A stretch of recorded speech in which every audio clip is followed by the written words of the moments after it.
I came into office December 23rd, and almost from the beginning, I was hearing about the issue of unaccompanied kids coming into the Rio Grande Valley illegally.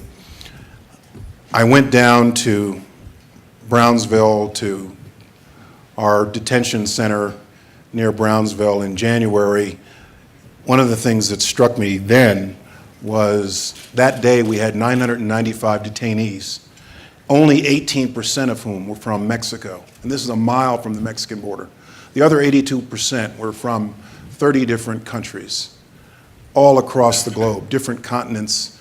And so it was apparent to me then that the Rio Grande Valley sector of the southwest border needed to be an area of particular concern. In January, in our budget process, we estimated that we were going to have 60,000 unaccompanied kids coming in. We ramped up resources. And then the numbers really began to spike to an unprecedented level in the period March, April, May. I was hearing reports about this and recognized that we needed a plan to deal with it.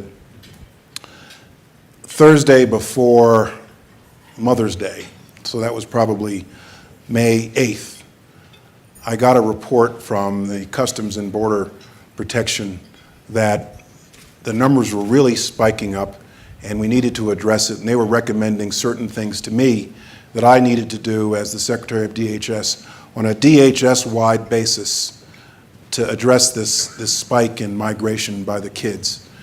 And so my wife, Susan, who's over there, and I were planning to go out to California to visit our son at Occidental College, and we were going to fly back in time to spend the rest of the day with our daughter, who's back in Washington, for Mother's Day. And I said to Susan, while we're out there, would you mind stopping with me in South Texas to see a lot of other kids in between our two kids?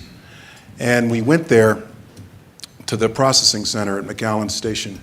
And when you walk into a Border Patrol processing center, you see a long table with Border Patrol agents in green sitting on one side in front of computer terminals, and they're conducting interviews of the illegal migrants that have just come in, most often adult men, and they're taking down basic information, name, where you're from, age, and so forth and so on. And we walked in on this particular day. It was Sunday, May 11th, Mother's Day. And first of all, it was flooded with people, kids.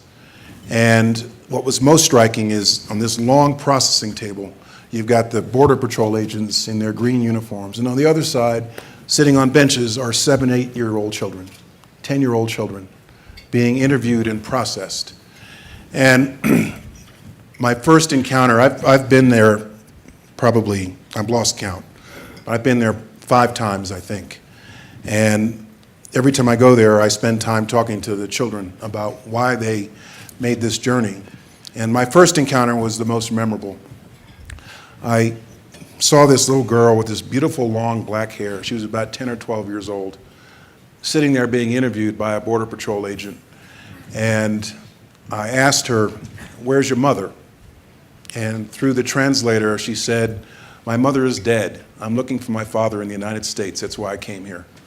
And the translator started to cry. The little girl started to cry. And I don't mind telling you, I started to cry. I came back to Washington the next day, realizing this was a big problem, and we had to do something about it. And I made a bunch of phone calls to the ambassadors of the 3 Central American countries, the ambassador from Mexico, Kathleen Sebelius, the Secretary of HHS then, the Deputy Secretary of Defense, the American Red Cross, to mobilize, to begin the process of mobilizing the resources that we needed to address this problem. And as I'm sure you know, we've brought to bear a lot of resources to address it. Over the last 4 to 6 weeks, the numbers have been going down in overall apprehensions among kids, adults with kids, unaccompanied adults. It reached its high water mark around June 10th, and it's been going back down. But it could spike back up again at any moment. And so we've surged resources, and we have on Capitol Hill right now a request for supplemental funding, which is critical, which Congress is going to be taking up this week and next week. And if it doesn't pass, we're going to run out of money to deal with this. And I've got my CFO working overtime without sleep trying to figure out how we are going to pay for this if Congress doesn't act. And basically, that's not an option, because I'm going to have to dial back all the things we've done to surge resources to deal with this spike unless Congress acts. So I've been in a number of conversations with members on both sides of the aisle about the urgency of this, and we really need it to pass. So sorry for the long-winded okay. answer. Do you know what happened to the little girl? I do not know what happened to the little girl, Okay. and that's something I will wonder about all the rest of my life.